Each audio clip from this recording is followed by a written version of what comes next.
जरांगेंच्या आडून पवार उद्धव ठाकरे राजकारण करतायत असा आरोप राज ठाकरेंनी केलाय। जातीच्या आधारावर मराठवाड्यात दंगली घडवण्याचा प्रयत्न असल्याचा गंभीर आरोपही यावेळी राज ठाकरेंनी केलाय।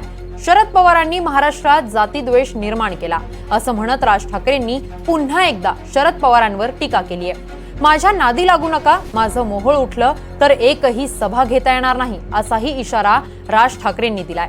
आरक्षण द्यायचंच असेल तर आर्थिक निकषांवर द्या याचा त्यांनी पुनरुच्चार केलेला आहे। राज ठाकरेंनी आज संभाजीनगरमध्ये पत्रकार परिषद घेतली आहे। आपल्याकडे जातीचं राजकारण केलं जातं आणि त्या जातीच्या राजकारणामधून माती भडकवली जातात।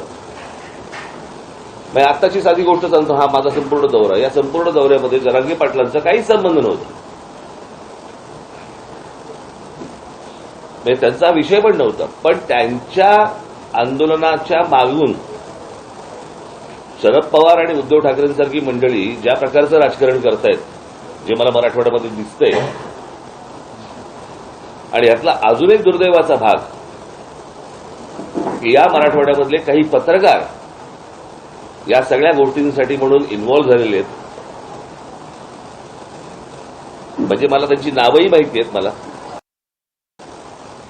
की आरक्षण द्यायचंच असेल तर ते आर्थिक निकषावरती द्यावं, ही आमची भूमिका पहिल्यापासून राहिलेली आहे। आणि त्याच्या उपर माझं असं म्हणणं आहे की महाराष्ट्राला खरं तर आरक्षणाची गरजच नाहीये। महाराष्ट्र राज्यासारखं राज्य मला असं वाटतं हिंदुस्थानात दुसरं कुठचं राज्य नाहीये की या राज्यामध्ये शिक्षणापासून ते नोकऱ्यांपर्यंत, उद्योगधंद्यापर्यंत इतक्या गोष्टी इथे उपलब्ध असताना बाहेरच्या राज्यांमधल्या लोकांना इथे सगळ्या गोष्टी मिळतात, पण आमच्या मुलांना मुलींना इथे त्या गोष्टी मिळत नाहीत।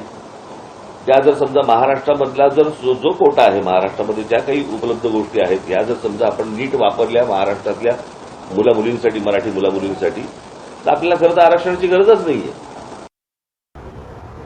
आज माझ्या दौऱ्यामध्ये या लोकांनी अडथळे आणण्याचे प्रयत्न केले।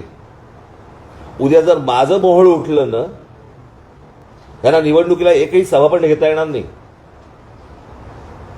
त्यांनी माझ्या वाट्याला जाऊ नये या लोकांनी, कळलं का? मी एकदा मागे म्हटलं होतं की यांच्याकडे प्रस्थापित आहेत, माझ्याकडे विस्थापित आहेत।